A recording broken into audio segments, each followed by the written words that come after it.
Hello ladies and gentlemen, nizere ko mumeze neza.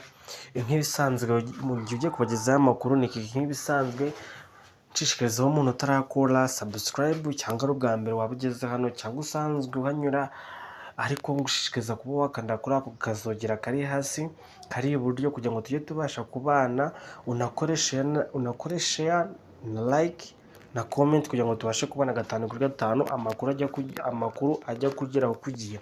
Nkuko mu bisanzwe mumenyereye mbagezaho amakuru ya showbiz, yaba ari amakuru y'imyidagaduro, yaba ari amakuru atajyanye n'imyidagaduro, yose tuyabagezaho 5/5. Uyu munsi rero twanyarikiye mu gihugu cy'Ubugande aho umuhanzi uzwi ku izina rya Ellen Skin yarekuwe kuri uyu wa kane tariki 28/2024 atanze arenga miliyoni imwe y'amashiringi yo mu gihugu cya Uganda, ariko nanone urukiko rumutegeka ko agomba kwirinda kwibasira mu buryo ubwo aribwo bwose abahohotewe ubwo yarwaniraga ku bitaro bizwi ku izina rya Nsabya byo mu gihugu cya Uganda.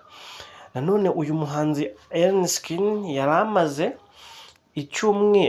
icyumweru afungiwe muri gereza ya hariya muri gihugu cya Uganda izi nka Ruzira, akaba azagaruka mu rukiko tariki 13 Mutarama 2024.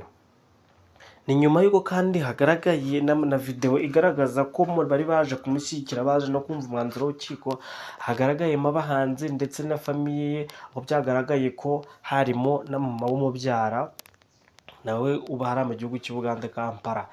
Nanone kandi ni amashusho yagiye agaragara ku binyamakuru byo mu gihugu cya Uganda ubwo abafana be muri rusange baje kumwakira bishimye ko umusitari wabo yarekuwe.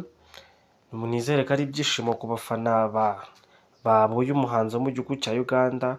Ubwo nta makuru twe tubafitiye agarukiye, nizere ko muzakomeza kubana nanjye 5/5. Naho ubutaha, ciao ciao.